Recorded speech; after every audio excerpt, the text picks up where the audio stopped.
Hi everyone, well it's that time again. We're here for another episode of Trek China, and today I want to show you a lovely place called the Zhizhuyuan Gongyuan, which is right here in Beijing, the capital of China.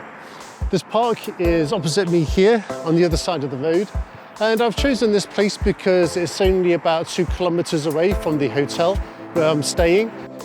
For the next few days, I'm going to be following an event called the Two Sessions, which is a major political event here in China. And they always have the local version earlier in the year, and then later they have the national version. And I suppose I've struck it lucky this year. So Chongqing, or we're now called WCICO, have sent me here, and hopefully, fingers crossed, over the next few days, we should have a chance to get some interviews in, maybe have some conversations with some of the delegates, also some diplomats perhaps. Today, the main task is really just to come to Beijing, get settled in. It takes about 2 hours on the plane to get here from Chongqing, and then it probably took about another hour and a half to get here on the subway. There wasn't any major hurry to check into the hotel. We don't have any other major events on today. But at the same time, I don't want to venture too far, because you never know, I might get called out. Maybe we'll have a meeting a bit later just to discuss our plans for the next few days. So I don't want to get caught out, if I'm on the Great Wall or out in the sticks somewhere and I say, oh, I can't make it, I'm out holidaying or out sightseeing. That's just not going to look too good. So it doesn't really matter to me this time if I don't get to make it to the Great Wall or the Summer Palace again. But I do like to take these little opportunities to go out and explore a little bit, and I think this place is going to be just perfect. Now, this is the first time I've been into this park, and like I said, it's called the Zhizhuyuan, and we can see the name is marked out in Chinese on this rockery behind me. Zhizhuyuan, it means something like purple bamboo courtyard, something like that. Maybe a bit later we'll find some tourist information and we can learn a little bit about why they chose this name. And there's some other good news here too as well. I was expecting this place would have an entrance fee, but you could just walk straight in, so even better. They do have a little notice board over here, so maybe I'll read some of the information and we can see if there's anything interesting about this place. The Zhizhuyuan Park, Black Bamboo Park, was built in 1953. It gets its name from a centuries-old temple, Fuyin Zhizhuyuan Black Bamboo Temple in Bliss, in its northwest. It has an area of 45.73 hectares, 1/3 out of which is covered by water. The park has 3 lakes, 2 islets and 1 dike, while 2 rivers, the Nanchang River and the Shuangzichu River, run through it. As a park famous for its natural beauty, it boasts of tens of thousands of bamboos, which grow in vigorous exuberance and display enticing beauty. The designs and arrangements of all of the scenes in this park follow the principle of what is natural is the most beautiful. Stones and man-made rockeries are scattered artistically, while pavilions, corridors and rooms stand in graceful disorder, with flowers and trees as enchanting decorations among them. Every place presents a picture-like beauty that you can enjoy all the year round.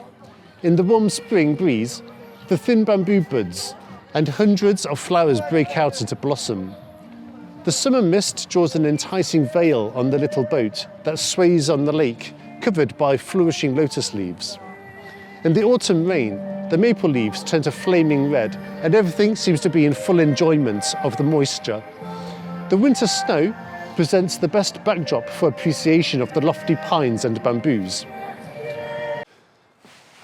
As we can see, a lot of the surface of this lake is frozen over, and that's come as a bit of a surprise, because walking around on the streets of Beijing today, it's been a lot milder than I was expecting. But over the last couple of days or weeks, we must have had a bit of freezing weather, because apart from the ice on the lake, you can look at some of the trees in the park here and there's still some snow and ice around some of them. But anyway, we're at this place here on the map, the Nanxiaohu, so the little south lake. And really my plan for this episode is to get as far as I can.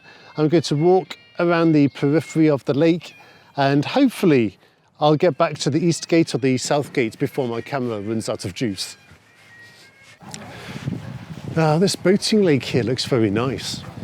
I can tell you in Chongqing there are many places where you can do boating experiences like this, but the lake here is pretty big, and unlike some of the other places I've been to, there don't seem to be too many of these no-go zones. So I think as long as you've paid up for one of these paddle boats, and they come in many different interesting designs. They're kind of very army boat themed, gunboat themed. So I mean, they have machine guns on there, camouflage designs. But then over here we have more leisurely ones, boats that have bench and picnic style tables on them. I did say I was going to go around the periphery, but I don't see why I can't take a little shortcut across these little bridges. But I really do love this park. It is very peaceful. I was wondering to begin with whether it was going to be like a big park, something touristy, because when I was flicking through Baidu Maps, it did come up as a recommendation to be paired with the Summer Palace, which isn't really all that far from here.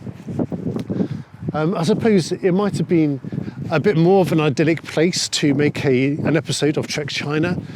But again, the problem is it'll take a bit longer to get there, and I can tell you from past experience that the Summer Palace is huge.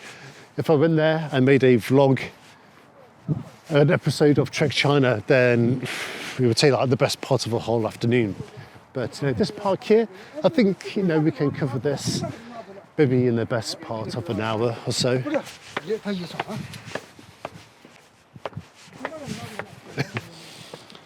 Right. Here's another concern I had when I came here that so far hasn't come to fruition. Now, I know a lot of you, if you're watching this vlog, then you must have watched a lot of other YouTube channels, other social media accounts about China. And I was watching a couple of longer videos, and they were claiming that because of the two sessions, Beijing is in this really harsh crackdown, lockdown, people being shifted out of the city, under house arrest or something like that. Something all very dramatic. But really, since I arrived this morning, everything just seems really chilled. Arrived in the airport, no extra checks or anything like that. Just, bought my ticket, went straight onto the subways.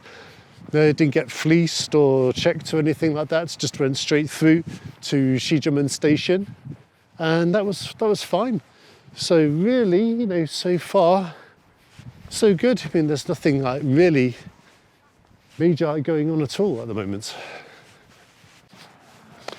One thing I like so far about this lake is it is very contiguous. Sometimes you do come to these parks and they have a lot of these dead ends, especially on these little islets. But so far, I've been able to kind of take these little detours, and then when you reach the end of these little islands, then you can just rejoin the main path. Okay, what else is new?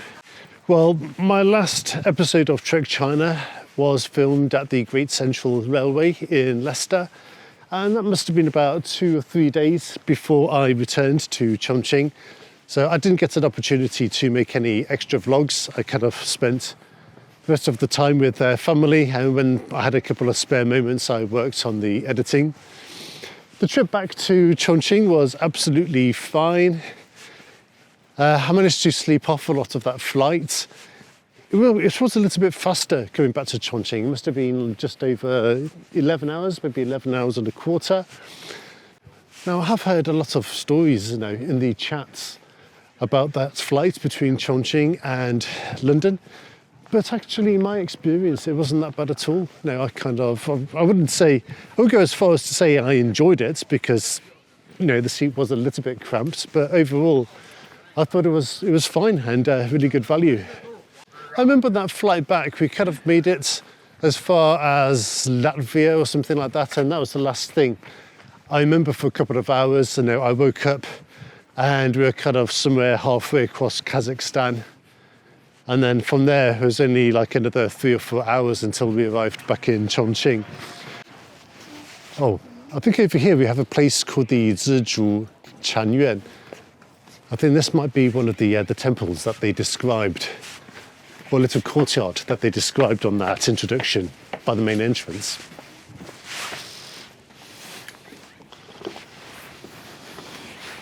Oh well, we came to have a look. It's all bolted up, so we won't get to see what's inside today. But never mind, if we just continue along the main path. I was just talking about the jet lag, and it wasn't a major problem, at least when getting up early in the morning, because I only had like a couple of days and then I had to start work back in the office.